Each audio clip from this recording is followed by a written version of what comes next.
hotel guests left scrambling after a Marriott-partnered short-term rental company goes bankrupt. All right, Sonder. The company Sonder, and it had been working with Marriott hotels until this weekend when Marriott suddenly terminated its agreement. I'm shocked by the speed of it and the impact and how it fell apart. But man, so many lessons through this. Why didn't it surprise you that they were in so much trouble? Anybody that has experience with the rental arbitrage model knows the amount of risk that you're taking on with doing that. And it still works to this day. But at that scale, I don't know if it works because no one has proven it at that level. For every dollar of Sonder revenue that they brought in, they were spending 60 cents on rent and direct unit costs. Massive chunk right out the door with that. And if you are a fast mental math person, you're seeing that adds up to way more than $1. So they were continuously spending more than they were bringing in. The economics just didn't work at this level. One of the major learning lessons here is deciding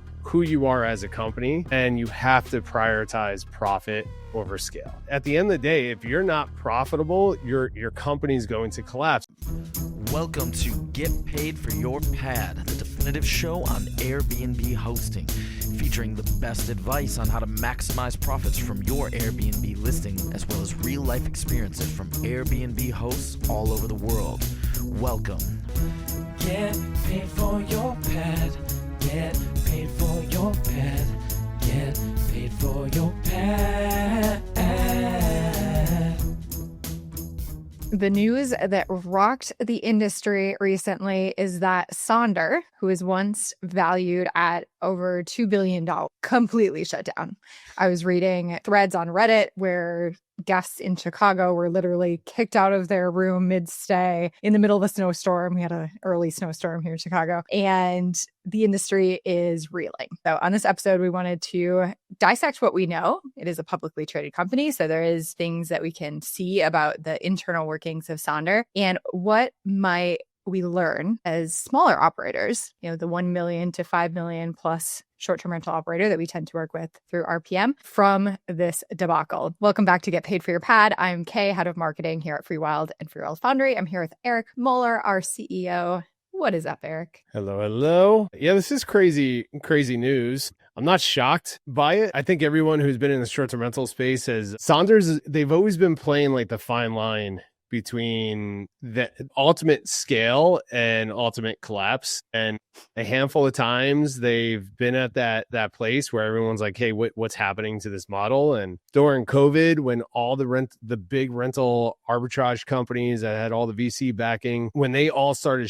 shutting down, Sonder seemed to be like the main company that just kept growing and growing and growing. So I'm not totally shocked by it. I'm shocked by the speed of it and the impact and how it fell apart. But man, so many lessons through this. I've just been doing a ton of research. I've been speaking to a lot of their now ex-employees and just kind of understanding what's happening to the company itself and what was it like from the inside of this all happening. And I think I'm shocked and not shocked at the same time. Does that make sense? I'm kind of expecting it, but also it's like, wow, this happened fast. Yeah, newer to the short-term rental industry. So I was looking at Sonder. I think I even mentioned them in a previous episode as a good example of brand building and of design forward properties. Thought they were a really interesting case study. Like, what informed that opinion? Why didn't it surprise you that they were in so much trouble? Yeah, because, again, the rental arbitrage model, it's kind of a new thing for the short-term rental space. And, that's how I got into short-term rentals in the first place. I started renting vacancies from different real estate investors and getting their approval to rent it back out. And we were making a ton of money. I remember the first Airbnb unit ever had was a rental arbitrage, and we were making $2,000 a month in profit off of this small 2-bedroom apartment in La Mesa, California, which is not a destination spot.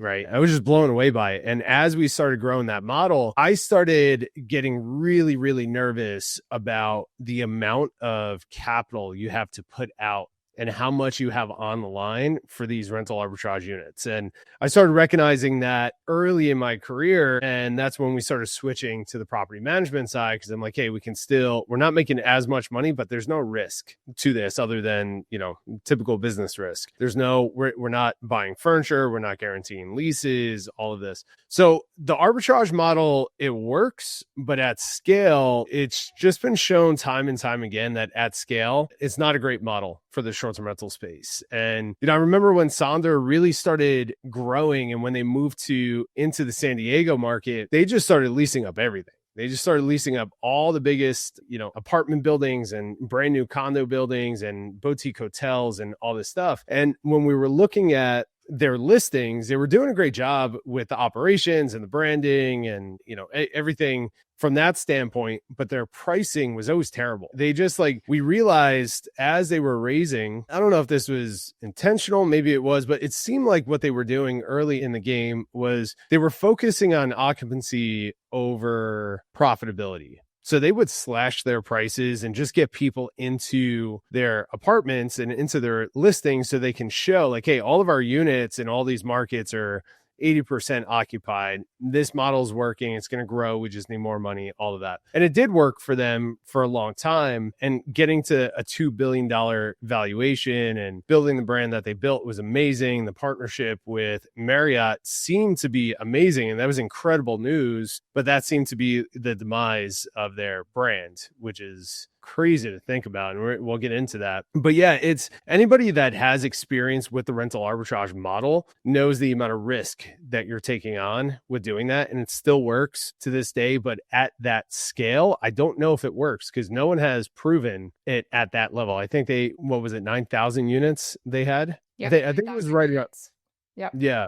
I think it was right around 9,000 units when they officially shut down, which was nuts. So yeah, it's an expensive model. You take on a ton of risk. When you raise that much money and you got to deploy that money, you have to show that your company is growing. They were constantly growing and growing and growing. And we're just always watching. The industry is just always watching. Is this going to work or is it going to collapse? Unfortunately, it collapsed because, I hate seeing this. I hate seeing these big companies, especially Sonder. They were the first starters in this space to build a big brand in the short-term rental industry, and all the milestones, the way that they scaled, all the markets, their brand, their social media, their fundraising, their going public, all of that, the Marriott deal, they just kept doing all these major milestones, and it all fell apart. And unfortunately, it fell apart about 6 months after the founder left as CEO. And really curious to see how that impacted the business, but it's unfortunate news. Yeah, for sure. Just some quick background info. So they were founded in 2014. They scaled to 9,000 units. They were in 40 plus cities. They went public via SPAC in 2022 with that $2 billion valuation. And then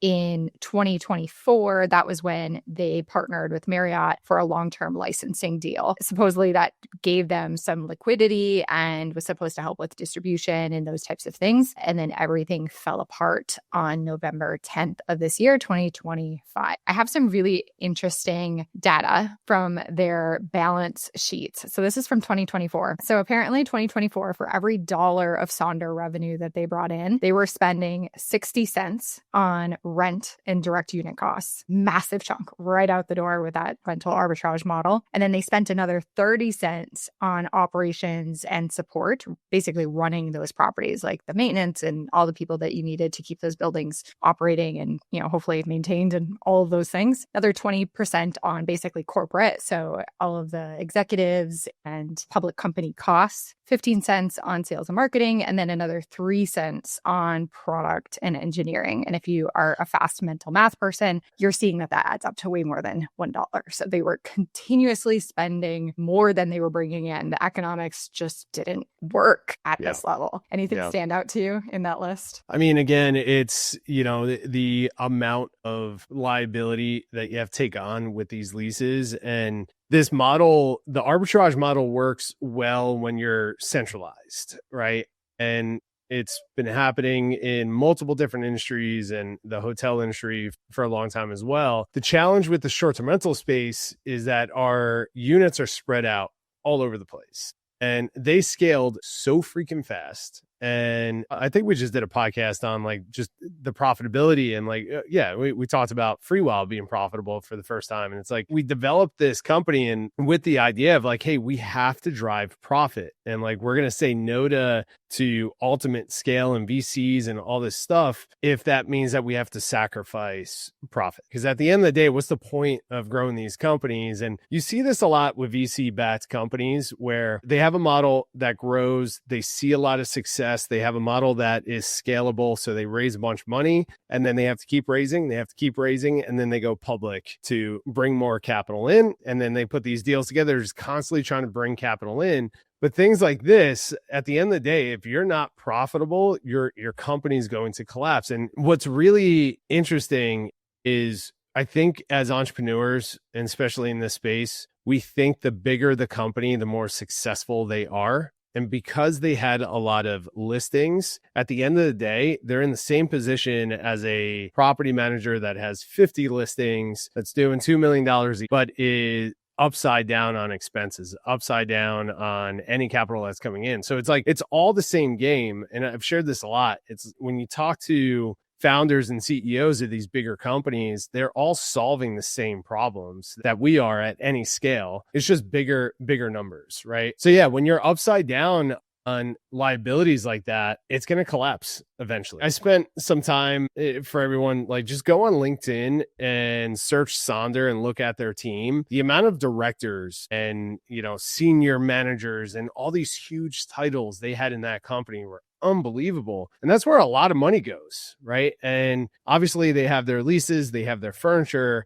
and they have operational costs, but the senior level team is so freaking expensive and demanding that, again, I'm not surprised that we got to this point, unfortunately. What's up, guys? Eric here. And before we dive into this episode, I want to introduce you to our podcast sponsor, Freewyld Foundry. Freewyld Foundry is a revenue management service, white glove, high touch service for the top 1% short-term rental operators. We're currently managing over $60 million in bookings, 1,700 listings worldwide, and we are growing very, very quickly. Our RPM program is a done-for-you revenue management service, and I want to invite you, if you are a short-term rental operator that's doing $1 million or more, or maybe about 15 listings or more, head over to freewildfoundry.com and apply for one of our free revenue audit reports. This is where Jasper and the team will actually take a look at your pricing strategy, audit all of your Airbnb listings, and let you know if you're leaving money on the table. So this is free to everyone who's listening to this podcast. Head over to freewildfoundry.com and apply for your free audit report. So yeah, it's kind of crazy. I think, I read that when they filed Chapter 7, they had $621 million in revenue, but $1.4 billion in liabilities. Yeah. Yes. That's not good. Yeah. They've made $621 million in 2024. And they still lost $224 million just in that year, plus all of the debt. And all of us as consumers have seen how expensive debt has become. So they built this model where they were addicted to easy money, bringing in that VC money, going public, all of those things, but just the fundamentals, like it only was going to work if this amazing economic situation where we had super low interest rates and lots of VCs and lots of investment, if that just kept coming. And of course it's not. Like the world changes, things happen, and just have to be disciplined about that. And this is a conversation that like neither of us love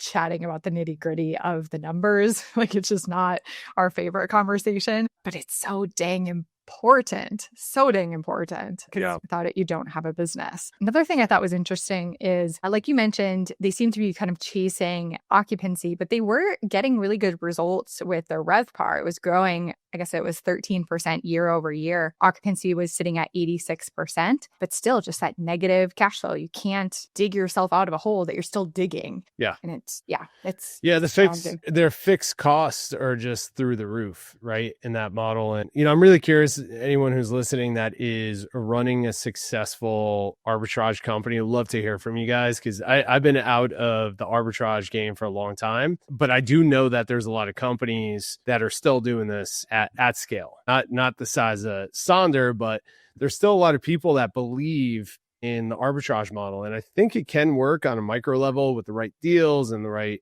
structures and all that stuff. But the amount of capital and the fixed costs that you have in that business model is so freaking scary, because essentially what set them over, which I found really, really interesting, is the Marriott deal. The Marriott deal killed Sonder. So the news of them putting that deal together was groundbreaking for the industry. And we're all just like blown away. Look at Marriott. This is like, the short-term rental industry at scale has officially become a professional industry, right? It's like, it's not these mom and pop operators anymore. We have Marriott who's entered into the short-term rental space. And that deal for Sonder, absolutely, it put them in bankruptcy because of the cost and time it took for them to integrate into the Marriott systems, develop out their own systems, their integrations, all of that just completely broke them. So when Marriott pulled the deal,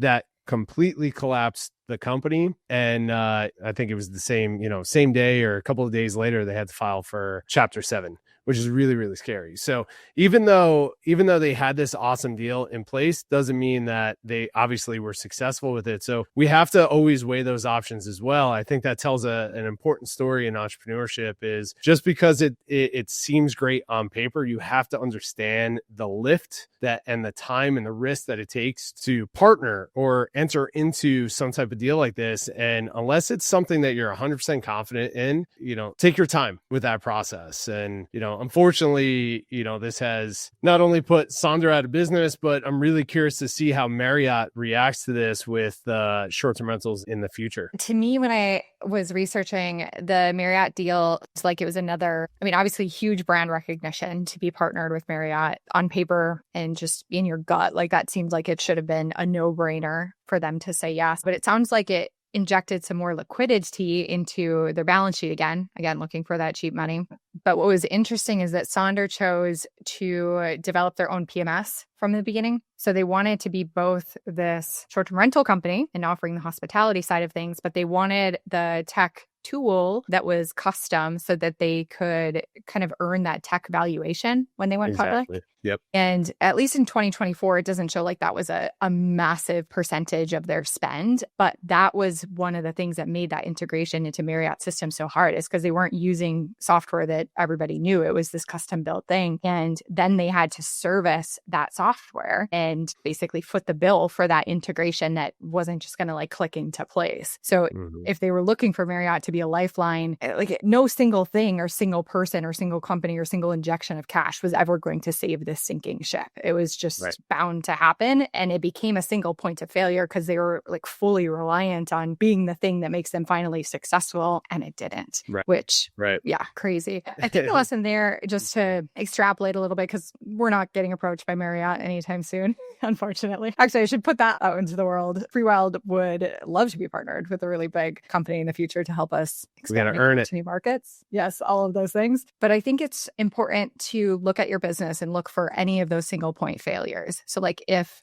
Airbnb goes down next year, or they completely change the rules and you're no longer profitable, but that's where 90% of your revenue is coming from, that's a single point of failure, and so forth. So diversifying like where the funds are coming from, it can be a really key lesson to learn here. Because I guess, and I don't know the specifics on this, but I guess the inventory that Sonder put onto the Marriott's platform, like the Bonvoy booking platform, it underperformed. Like it wasn't getting booked there as much as they thought that it would, and it killed them. And I remember years ago when Jasper and I launched Legends X, our short-term rental accelerator, we used to preach this over and over, is that the industry, you have to choose what business you're in, right? So we've seen this over and over again, is that the short-term rental operators were raising as a tech company. And they, Sonder always said that they were a tech-enabled short-term rental company, hospitality company.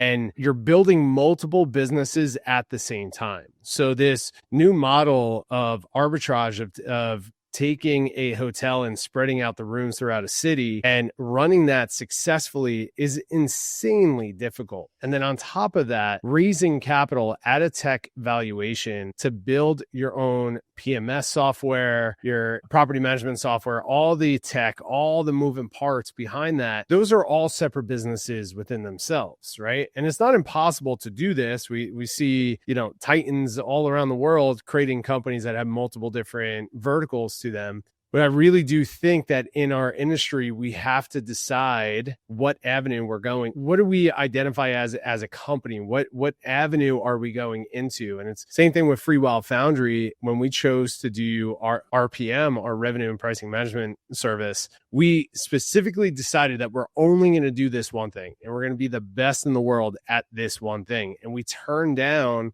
full property management deals all the time and all these other different services that we can do. And we also challenge ourselves not to get lost in rabbit holes of like, hey, we can create this tech and we can do this thing. And it's so easy to fall down that path. And I think a lot of companies as well, when they get in that position like Sonder did, you start winning in the VC world and you get really, really good at raising money and getting to the next round. And your company becomes this overfunded hyper growth model, and you take your focus off profitability and sustainability and to focus strictly on scale, right? So I think that's a major lesson here. There's a lot of opportunities in the short-term rental space now with Sonder going out of business. We saw the same thing with Stay Alfred and all these other rental arbitrage companies. When they went out of business, doesn't mean that rental arbitrage is broken. It just means that there's opportunities now, but you have to renegotiate those deals. So I think everyone who's listening to this and looking at Sonder, it's one of the major learning lessons here is deciding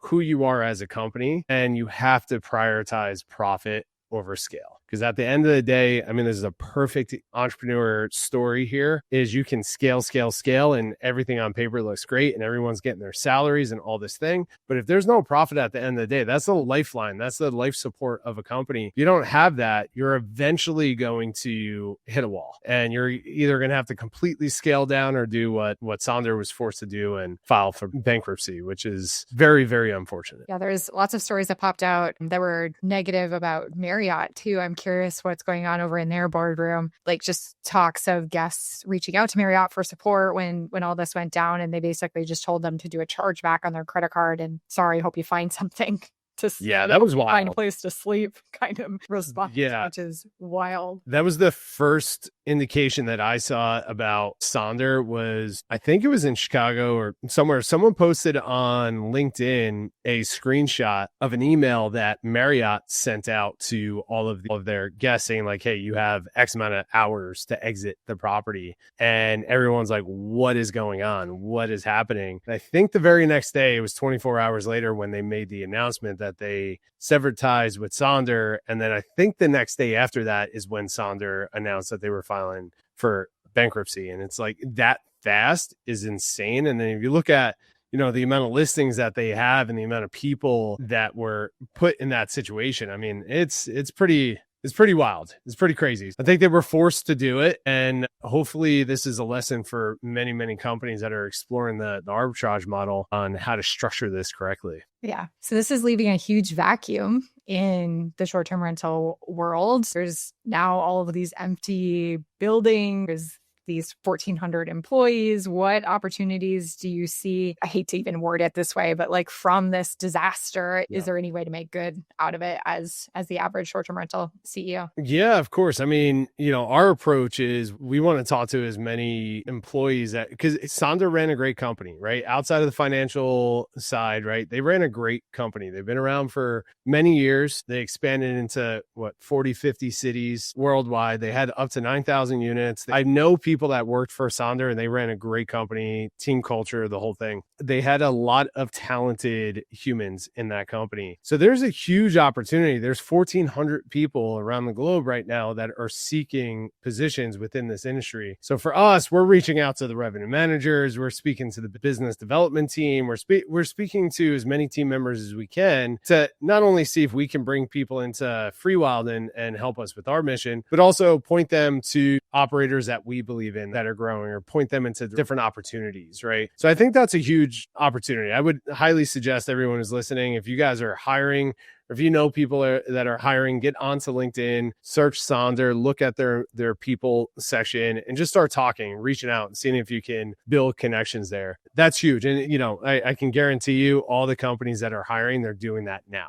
Like, they're on top of it. And I'm sure it's funny, Will Slickers and the team over at Good Morning Hospitality, they had the down low on this whole thing a few days prior to the whole public, and they recorded a podcast. I highly recommend everyone listen to it. They recorded a podcast a couple of days before the announcement happened. So it was really interesting. There's definitely some insider information going on there. So definitely listen to that podcast. But two, the reason I bring that up is, the bigger companies, they're already seeking the talent that's at Sonder. So I highly recommend everyone reach out to the team members there. Two is there's landlords in every major city around the country and, around the world that have vacancies now. And I'm sure a lot of landlords are going to be moving away from the rental arbitrage model and either just going to long-term or managing it themselves. But there's a lot of landlords that are still open to this model, right? So for example, this was a handful of years ago. I had a friend who bought a boutique hotel in downtown San Diego, and they had a deal with Sonder, and this is right before COVID. Sonder was going to lease out the entire building, but then COVID hit and they decided to pull their leases. Right away, I thought that my friend with the hotel was going to just turn it into a regular hotel, but right away, another big name brand came in and put a whole new contract and negotiated terms that made sense at that time for them to run it. And they're still running a rental arbitrage situation in that hotel. So there's opportunities. Just because landlords are going to be in this position where they have these turnkey properties and they're looking for operators to come in and negotiate deals, I just highly recommend that whatever deals that you're negotiating, that there is some type of rev share model there where you're not on the line for the entire amount. You got to lower your fixed cost as much as possible on those rental arbitrage units. You have to minimize the risk that you have. We know people that were signing 5, 7, 10-year leases. Still might be a model there, but I highly recommend minimizing your risk on that side. But there's opportunities. Start finding where these leads are in your marketplace where Sonder was and start reaching out to these owners, and do it fast, because I guarantee you that the people that knew that this was happening or read the news the same day that we read it, they're already taking action on that. Reach out to these landlords, put deals together. Hopefully you can do some type of property management or revenue share model there versus taking on all the leases. But there is a lot of opportunity. 100%. Little glimmer in a dark spot in our industry's lore, if you will. Yeah. And I'm just taking lessons of, again, just the importance of profitability. I think it would be a really useful exercise for everybody that's listening to do that same breakdown that I shared about Sonder. So like every dollar revenue that comes in, where are you spending? Like, what is your breakdown? If your fixed costs are 60% and then another 30% is going to just delivering the